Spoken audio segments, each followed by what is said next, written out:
Hello students, मैं निखिल कुमार आप सभी का स्वागत करता हूं आपके अपने यूट्यूब चैनल सीजीपीएससी ई पाठशाला में। सीजीपीएससी ई पाठशाला में आज का हमारा टॉपिक है छत्तीसगढ़ आर्थिक सर्वेक्षण 2024-25, जिसमें हम चर्चा करने वाले हैं अध्याय 1 आर्थिक स्थिति एक समीक्षा पर। सीजीपीएससी ई पाठशाला का छत्तीसगढ़ आर्थिक सर्वेक्षण 2024-25 और छत्तीसगढ़ एवं केंद्रीय बजट 2025-26 का बुक मार्केट में अवेलेबल है। इस बुक को आप इन शहरों के बुक डिपो में जाकर के ले सकते हैं।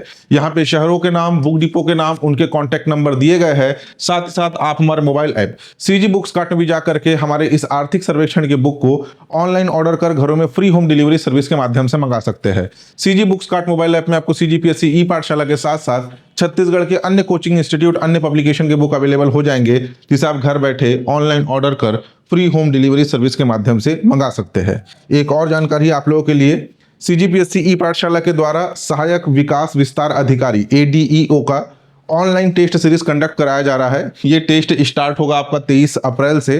तो जो भी स्टूडेंट अपना रजिस्ट्रेशन कराना चाहते हैं वे छत्तीसगढ़ ई पाठशाला मोबाइल ऐप में जा करके अपना रजिस्ट्रेशन करा सकते हैं। बाकी इस वीडियो के चैट सेक्शन के पहले कमेंट में आपको रजिस्ट्रेशन का लिंक मिल जाएगा। चलिए टॉपिक पे आते हैं, ध्यान दीजिएगा। अध्याय 1 आर्थिक स्थिति एक समीक्षा। सबसे पहले यहां दिया हुआ है अर्थव्यवस्था विकास दर 2024-25 स्थिर कीमतों पर। पूरे के पूरे आर्थिक सर्वेक्षण को पढ़ने के दौरान आपको दो वर्ड जो बार बार पढ़ने मिलेगा वो है स्थिर कीमत या प्रचलित कीमत। स्थिर भाव, प्रचलित भाव। अब ये स्थिर कीमत और प्रचलित कीमत होते क्या है उसे पहले हम समझ लेते हैं, ताकि आगे जब भी इस स्थिर भाव और प्रचलित भाव का जिक्र हो तो उसे लेकर के आपके माइंड में कोई कंफ्यूजन ना रहे। ध्यान समझना। एक होता है आपका स्थिर कीमत, स्थिर कीमत या इसे ही कहा जाता है आपका स्थिर भाव। स्थिर कीमत लिखा हुआ मिलेगा या स्थिर भाव लिखा हुआ मिलेगा। और दूसरा होता है प्रचलित कीमत, प्रचलित कीमत, प्रचलित कीमत या प्रचलित भाव। ठीक, अब ये होता क्या है इसे ध्यान समझना। एक डेफिनेशन बता रहा हूं, उस डेफिनेशन को ध्यान सुनिएगा। किसी भी देश की भौगोलिक सीमा के भीतर उत्पादित अंतिम वस्तु एवं सेवाओं के मौद्रिक मूल्य की गणना आधार वर्ष 2011-12 के आधार पर किया जाता है तो वह स्थिर कीमतों पर गणना कहलाता है। ठीक है। वहीं किसी देश की भौगोलिक सीमा के भीतर उत्पादित अंतिम वस्तु एवं सेवाओं के मौद्रिक मूल्य की गणना वर्तमान बाजार में प्रचलित कीमतों के आधार पर किया जाता है तो वह प्रचलित मूल्य पर आपका गणना कहलाएगा। ठीक है। अब ध्यान समझना, दोनों डेफिनेशन में एक वर्ड कॉमन है, अंतिम। अंतिम वस्तु, ये क्वेश्चन आ भी सकता है। अंतिम वस्तु और सेवा,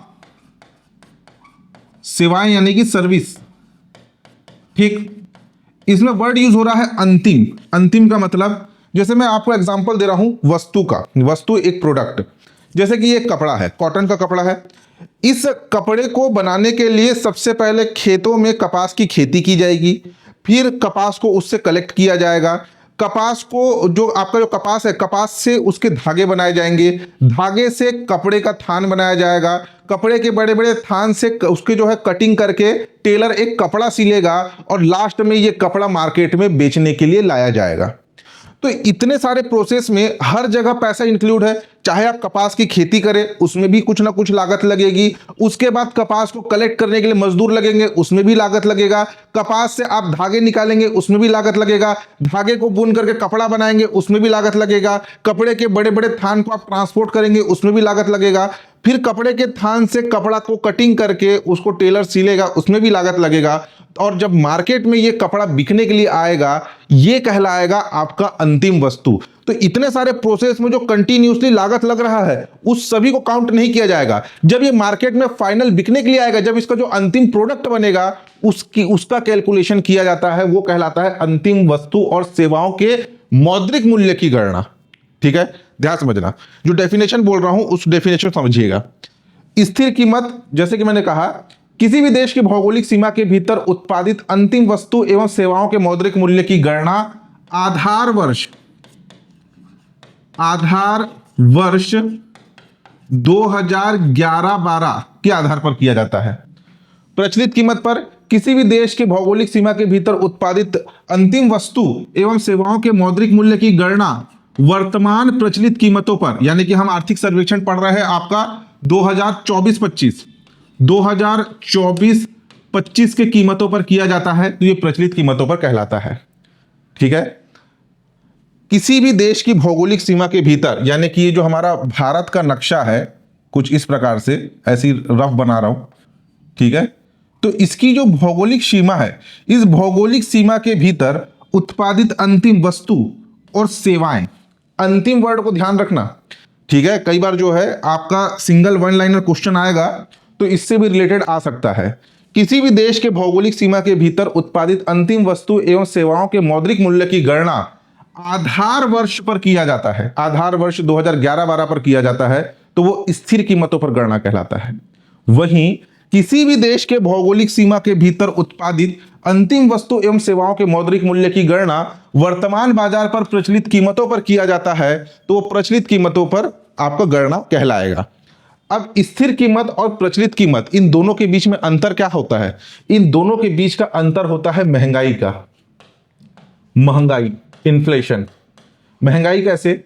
जैसे कि मान लीजिए, एक आपको एग्जांपल दे रहा हूं, ये जो मेरे हाथ में पेन है, इसका पेन, ये पेन 2011-12 में इसकी कीमत थी 5 रुपए।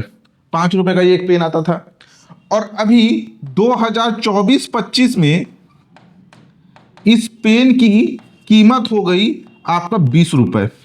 ठीक है, तो 11-12 की तुलना में 2024-25 में पेन की कीमत में 15 रुपए की बढ़ोतरी हुई। ये 15 रुपए क्या है? ये 15 रुपए पेन हुआ है महंगा। ठीक है, तो यही बोला जा रहा है कि स्थिर कीमत और प्रचलित कीमतों में महंगाई का अंतर होता है। स्थिर कीमत पर महंगाई का कोई प्रभाव नहीं पड़ता है, इन्फ्लेशन का कोई प्रभाव नहीं पड़ता, जबकि प्रचलित कीमत या प्रचलित भाव महंगाई से प्रभावित रहती है। ठीक है, तो अगर कई बार एग्जाम में प्रश्न पूछा जाता है, जैसे मान लीजिए छत्तीसगढ़ का सकल राज्य घरेलू उत्पाद कितना अनुमानित है, उसमें ना ही स्थिर कीमत लिखा हुआ है और ना ही उसमें प्रचलित कीमत लिखा हुआ है, तो आप सबसे पहले प्रेफरेंस देंगे स्थिर कीमतों को, क्योंकि जनरली जो गवर्नमेंट अपने कैलकुलेशन के लिए जो डाटा आपका प्रीफर करती है, वो स्थिर कीमतों के आंकड़ों को पहले प्राथमिकता देती है। क्यों? क्योंकि स्थिर कीमत ये चेंज नहीं होता, इस पर महंगाई का कोई प्रभाव नहीं पड़ता। प्रचलित कीमत के आंकड़े बदलते रहते हैं क्योंकि इस पर महंगाई का प्रभाव पड़ता है। अभी ये आधार वर्ष 2011-12 के स्थान पर नया आधार वर्ष की सिफारिश की गई है। वर्ष 2022-23 को नया आधार वर्ष बनाए जाने की सिफारिश हुई है, अभी इसे अपनाया नहीं गया है, लेकिन बहुत जल्द ये आधार वर्ष भी चेंज होगा, क्योंकि काफी पुराना रेफरेंस लेके चल रहे हैं हम लोग, 2011-12 को रेफरेंस लेके चल रहे हैं। ठीक है, तो सरकार जनरली जो भी आंकड़े वो अपना फॉलो करती है, वो स्थिर कीमतों के आंकड़ों को लेती है, क्योंकि इसमें महंगाई का कोई प्रभाव नहीं पड़ता, इसके आंकड़े स्थिर रहते हैं, और जबकि प्रचलित कीमत के आंकड़े महंगाई के आधार पर बदलते रहते हैं। ठीक, तो कोई भी क्वेश्चन आए इकोनॉमिक सर्वे का जिसमें मेंशन नहीं किया है कि स्थिर कीमत पर पूछ रहा है या प्रचलित कीमत पर पूछ रहा है, फॉर एग्जांपल छत्तीसगढ़ का कृषि क्षेत्र में वृद्धि दर कितना प्रतिशत अनुमानित है, उसमें नहीं स्थिर कीमत पूछा है, नहीं प्रचलित कीमत पूछा है, तो आप स्थिर कीमत के आंकड़ों को लेंगे, प्रचलित कीमत के आंकड़ों को नहीं लेंगे। और अगर स्पेसिफाई किया कि स्थिर कीमत के आधार पर बताइए या आधार वर्ष 2011-12 के आधार पर बताइए, यानी कि वो स्थिर कीमत के आंकड़ों को पूछ रहा है। ठीक, तो ये होता है स्थिर कीमत और प्रचलित कीमत, आगे और भी आपको पढ़ने के लिए मिलेगा। ठीक है, देखिए अर्थव्यवस्था विकास दर 2024-25 स्थिर कीमतों पर। भारत का विकास दर वित्तीय वर्ष 2024-25 में अनुमानित रहा 6.4%, जबकि हमारे छत्तीसगढ़ का विकास दर वित्तीय वर्ष 2024-25 में अनुमानित रहा 7.51%। भारत का 6.4%, छत्तीसगढ़ का 7.51% वृद्धि दर अनुमानित है। ठीक है, नेक्स्ट देखिए, अब यहां पर कुछ छत्तीसगढ़ का परिचय, ओवरऑल एक डेफिनेशन दिया गया है, उसको ध्यान समझना है, यानी कि कुछ महत्वपूर्ण आंकड़े, बेसिक आंकड़े दिए गए हैं। छत्तीसगढ़ का भौगोलिक क्षेत्रफल 135,191 वर्ग किलोमीटर है। छत्तीसगढ़ का विस्तार की अगर हम बात करें तो भारत के कुल क्षेत्रफल का 4.1% एरिया हमारे छत्तीसगढ़ का है। ठीक है, देश के कुल भौगोलिक क्षेत्रफल का 4.1% एरिया हमारा छत्तीसगढ़ कवर करता है। छत्तीसगढ़ की अगर हम जनसंख्या की बात करें तो जनगणना 2011 के अनुसार छत्तीसगढ़ की जनसंख्या है 2.55 करोड़। ठीक है, हर 10 साल में हमारे देश में जनगणना होती है, दार्शनिक जनगणना 10 साल के अंतराल में। 2001 में जनगणना हुई थी, उसके बाद 2011 में जनगणना के आंकड़े आए, उसके बाद 2021 में जनगणना के आंकड़े आ जाने चाहिए थे, लेकिन कोरोना महामारी के दौरान ये सारा प्रोसेस रुका हुआ है और अब तक रुका हुआ है, तो लगता नहीं कि अभी कोई नए आंकड़े आएंगे। लेकिन हाँ, इकोनॉमिक सर्वे में 1 मार्च 2025 तक की स्थिति में छत्तीसगढ़ की जनसंख्या बताई गई है 3.08 करोड़। जनगणना 2011 के आधार पर छत्तीसगढ़ की जनसंख्या है 2.55 करोड़, जबकि 1 मार्च 2025 तक की स्थिति में छत्तीसगढ़ की जनसंख्या है 3.08 करोड़। ठीक है, अगर वन क्षेत्रफल की बात करें तो 59,820.78 वर्ग किलोमीटर छत्तीसगढ़ का वन क्षेत्र है। आगे वानिकी वाले चैप्टर में और डिटेल में पढ़ेंगे। वन आवरण में छत्तीसगढ़ का चौथा स्थान है और कृषि कार्य में संलिप्त छत्तीसगढ़ की 70% जनसंख्या है। छत्तीसगढ़ की लगभग 70% जनसंख्या कृषि कार्य में संलग्न है। अब देखिए, छत्तीसगढ़ कृषि प्रधान राज्य है, छत्तीसगढ़ को धान का कटोरा कहा जाता है। यहाँ पे लगभग 40.10 लाख परिवार, यह आंकड़ा आया हुआ है, 40.10 लाख परिवार कृषि कार्य में संलग्न है। इस 40.01 लाख परिवार में से 80% लघु एवं सीमांत कृषक श्रेणी के अंतर्गत आते हैं। आगे कृषि वाले चैप्टर में और डिटेलिंग करेंगे, लघु कृषक कौन होते हैं, सीमांत कृषक कौन होते हैं, मध्यम कृषक, दीर्घ कृषक, ये सारे पैमाने को आगे हम पढ़ेंगे। ठीक है, अभी पहले चैप्टर में केवल ओवरव्यू बताया जाता है, उसे देखते हुए चलिए। नेक्स्ट है सैंपल रजिस्ट्रेशन सिस्टम, SRS। ये रिपोर्ट बहुत टाइम से चेंज नहीं हुआ है, लेकिन ये रिपोर्ट इंपॉर्टेंट बना रहता है, चाहे मेंस आंसर राइटिंग के पॉइंट ऑफ व्यू से देखिए या फिर व्यापम के भी पॉइंट ऑफ व्यू से देखिए, तो सिंगल डे एग्जाम में इससे क्वेश्चन बने हैं प्रीवियस के आपके एग्जाम में।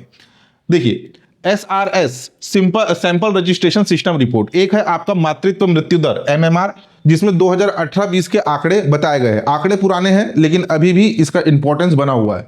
मातृत्व मृत्यु दर क्या होता है? मातृत्व मृत्यु दर की गणना जो है ये प्रति लाख में की जाती है, जबकि शिशु मृत्यु दर जिसके आंकड़े 2022 के है, इसकी गणना प्रति हजार में की जाती है। पहले ये चीज ध्यान देना, प्रति लाख प्रति हजार। क्वेश्चन पूछा गया तो आपको प्रति लाख प्रति हजार दोनों देगा। अगर मातृत्व मृत्यु दर पूछा जाएगा उसमें प्रति लाख के भी आंकड़े दे देगा और प्रति हजार भी दे देगा। मातृत्व मृत्यु दर की गणना प्रति लाख में की जाती है, शिशु मृत्यु दर की गणना प्रति हजार में की जाती है। अब मातृत्व मृत्यु दर क्या होता है इसे ध्यान समझिएगा। प्रसव के दौरान, यानी कि जब गर्भवती माताएं बच्चे को जन्म देने वाली होती है, तो बच्चे को जन्म देने के दौरान प्रति लाख माताओं में मृत माताओं की संख्या मातृत्व मृत्यु दर के अंतर्गत काउंट होती है। ठीक है, प्रसव के दौरान, डिलीवरी के दौरान प्रति लाख माताओं में मृत माताओं की संख्या मातृत्व मृत्यु दर के अंतर्गत काउंट होती है। वहीं शिशु मृत्यु दर प्रति हजार जीवित जन्म शिशुओं में से मृत शिशुओं की संख्या शिशु मृत्यु दर कहलाती है। यानी कि मां के गर्भ के भीतर वो शिशु जिंदा था, लेकिन डिलीवरी के बाद जो है ये इस दुनिया में आने के बाद कुछ घंटों के पश्चात उसकी मृत्यु हो गई। तो वही कहा जा रहा है कि प्रति हजार जीवित जन्म शिशुओं में से मृत शिशुओं की संख्या, प्रति हजार जीवित जन्म शिशुओं में से मृत शिशुओं की संख्या शिशु मृत्यु दर कहलाती है। इसकी गणना प्रति हजार में होती है। मातृत्व मृत्यु दर, अगर हम भारत की बात करें तो 97 प्रति लाख मातृत्व मृत्यु दर है 2018-20 के दौरान, और छत्तीसगढ़ का है 137 प्रति लाख वर्ष 2018-20 के दौरान। सतत विकास लक्ष्य, हमारे आर्थिक सर्वेक्षण में एक नया चैप्टर ऐड किया गया है आपका सतत विकास लक्ष्य से रिलेटेड, चैप्टर नंबर 17। तो सतत विकास लक्ष्य 2030 तक छत्तीसगढ़ में मातृत्व मृत्यु दर ये 100 से कम लाने का प्रयास किया जाएगा। ठीक है, और शिशु मृत्यु दर की बात करें तो भारत का शिशु मृत्यु दर 28 प्रति हजार है, छत्तीसगढ़ का शिशु मृत्यु दर 38 प्रति हजार है, और इसे 15 तक लाए जाने का प्रयास किया जाएगा सतत विकास लक्ष्य 2030 तक। ठीक, नेक्स्ट देखिए, नेक्स्ट है गर्भवती माताओं का प्रसव वर्ष 2019-21। ये national family health survey report, राष्ट्रीय परिवार स्वास्थ्य सूचकांक 5 की रिपोर्ट है, जिसमें 2019-21 के आंकड़े दिए गए हैं। National family health survey report मेरे हिसाब से इस साल के अंत तक नया आंकड़ा आ जाएगा। ठीक है, अभी सर्वे चल रहा है, लेकिन जब तक नया रिपोर्ट नहीं आता तब तक आप national family health survey report 5 के आंकड़े पढ़ेंगे। गर्भवती माताओं का प्रसव वर्ष 2019-21। अब यहां पे क्या कहा जा रहा है उसको समझना कि जो गर्भवती माताएं हैं, वो गर्भवती माताएं अपना प्रसव, अपनी जो डिलीवरी है, बच्चे को जो जन्म देने वाली है, वो अस्पतालों में कितने प्रतिशत अस्पतालों में कराती है और कितने प्रतिशत जो है वो घरों में कराती है। दो वर्ड यहां पर यूज होता है, एक है आपका परंपरागत, परंपरागत, और एक वर्ड यूज होता है संस्थागत। संस्थागत, परंपरागत का मतलब जो माताएं घरों में दाई माताओं के माध्यम से अपना प्रसव कराती है। पहले के समय में आप देखे होंगे कि उतनी हमारे पास मेडिकल इंफ्रास्ट्रक्चर नहीं थे, उतने हॉस्पिटल नहीं थे, या हॉस्पिटल भी होते थे तो 40-40, 50-50, 60-60 किलोमीटर दूर थे और ट्रांसपोर्टेशन की सुविधा नहीं थी। हर गांव में एक दाई माँ हुआ करती थी, दाई कहा जाता था, जो घरों में आकर के गर्भवती माताओं का प्रसव, डिलीवरी कराने का कार्य करती थी। लेकिन घरों में प्रसव कराने में माता और शिशु दोनों के जान मान की हानि का खतरा बना रहता है। ठीक है, यानी कि प्रसव के दौरान या तो माता की मृत्यु हो सकती है या डिलीवरी के बाद शिशु की मृत्यु हो सकती है, क्योंकि उचित चिकित्सकीय सुविधा नहीं मिलता घरों में। और दूसरा होता है संस्थागत। संस्थागत यानी कि अस्पतालों में, हॉस्पिटल, अस्पताल। तो जो गर्भवती माताएं हैं, कितने प्रतिशत गर्भवती माताएं संस्थागत प्रसव कराती है, यानी कि हॉस्पिटलों में जाकर अपना डिलीवरी कराती है, यह आंकड़ा बताया गया national family health survey report 5 में। तो शासकीय अस्पतालों में छत्तीसगढ़ की लगभग 70% महिलाएं शासकीय अस्पतालों में अपना प्रसव कराती है, जबकि संस्थागत प्रसव, ओवरऑल प्रसव मतलब शासकीय और निजी, गवर्नमेंट और प्राइवेट हॉस्पिटल दोनों मिलाकर के 85.7% ये आंकड़ा रहा गर्भवती माताओं के प्रसव का। एक तो ये आंकड़ा गवर्नमेंट हॉस्पिटल का है, दूसरा गवर्नमेंट और प्राइवेट दोनों मिलाकर के ओवरऑल डाटा है आपका 85.7%। ठीक, अगर पिछले रिपोर्ट की हम बात करें तो national family health survey report 4 2015-16 के अनुसार शासकीय अस्पतालों में प्रसव का परसेंटेज था 55.9%, जो कि बढ़कर के 70% हो गया है। संस्थागत प्रसव का परसेंटेज था 70.2%, जो बढ़कर के 85.7% हो गया है। यानी कि national family health survey report 5 में काफी सुधार देखने मिले हैं गर्भवती माताओं के प्रसव संस्थागत होने में।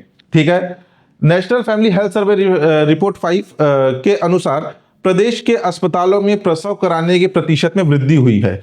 तो ये भी एक आपके कथन आधारित प्रश्न बन सकता है। National family health survey report से रिलेटेड कुछ डाटा पूछा जाएगा आपका।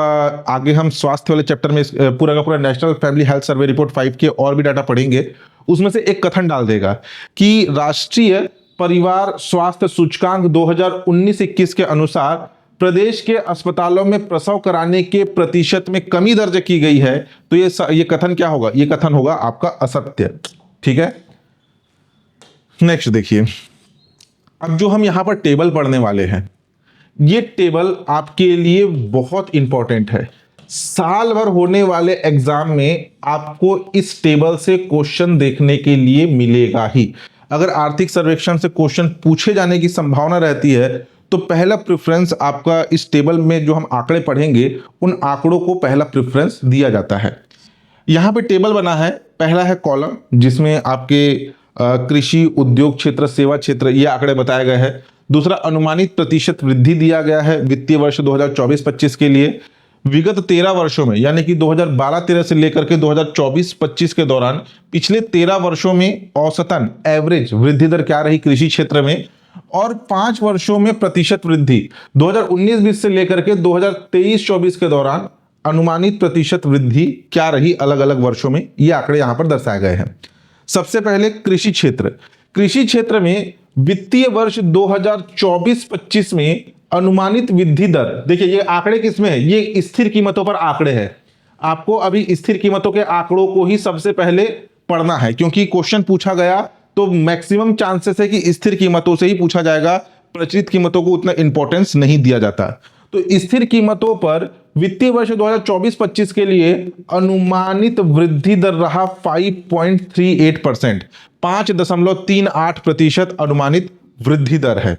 ठीक है, वहीं अगर हम बात करें उद्योग क्षेत्र की, तो उद्योग क्षेत्र के लिए वृद्धि दर रहा वित्तीय वर्ष 2024-25 में 6.92% और सेवा क्षेत्र का अनुमानित वृद्धि दर रहा 8.54%। पहला चीज तो यही याद होना चाहिए, ठीक है, कि वित्तीय वर्ष 2024-25 के लिए कृषि क्षेत्र का अनुमानित वृद्धि दर रहा 5.38%, उद्योग क्षेत्र का अनुमानित वृद्धि दर रहा 6.92% और सेवा क्षेत्र का अनुमानित वृद्धि दर रहा 8.54%।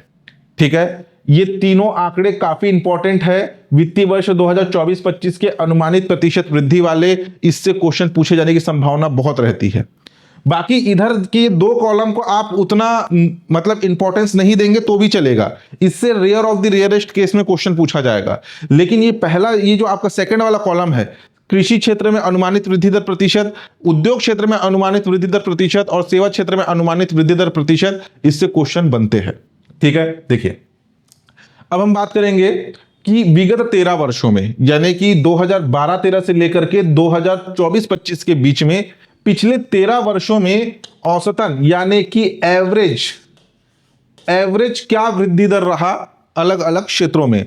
तो कृषि क्षेत्र में पिछले 13 वर्षों में औसतन 5.39% की वृद्धि दर्ज की गई 13 वर्षों के दौरान। ठीक है, और दूसरा है आपका उद्योग क्षेत्र। उद्योग क्षेत्र में वित्तीय वर्ष 2012-13 से वित्तीय वर्ष 2024-25 के बीच विगत 13 वर्षों में औसतन 5.97% 5.97% की वृद्धि दर्ज की गई। और तीसरा है सेवा क्षेत्र। सेवा क्षेत्र में विगत 13 वर्ष के दौरान 6.00% की वृद्धि दर्ज की गई है। ठीक है, तो ये 13 वर्षों का हो गया। अब देखिए पिछले 5 वर्षों के आंकड़े अलग से हाईलाइट किए गए हैं। इससे पहले जो मैं वीडियो बनाता था उसमें सर्वाधिक वृद्धि प्रतिशत, न्यूनतम वृद्धि प्रतिशत उसमें दर्शाए गए थे पहले के आर्थिक सर्वेक्षण में। लेकिन इस बार के आर्थिक सर्वेक्षण में कोई कारण नहीं बताया गया है। जैसे कि कृषि क्षेत्र में अगर वृद्धि दर सर्वाधिक है तो उसका कारण क्या था, काफी अच्छा कृषि उपज हुआ था। और अगर कृषि क्षेत्र में अगर ऋणात्मक वृद्धि दर था तो उसका कारण क्या था, उस समय अकाल पड़ा था।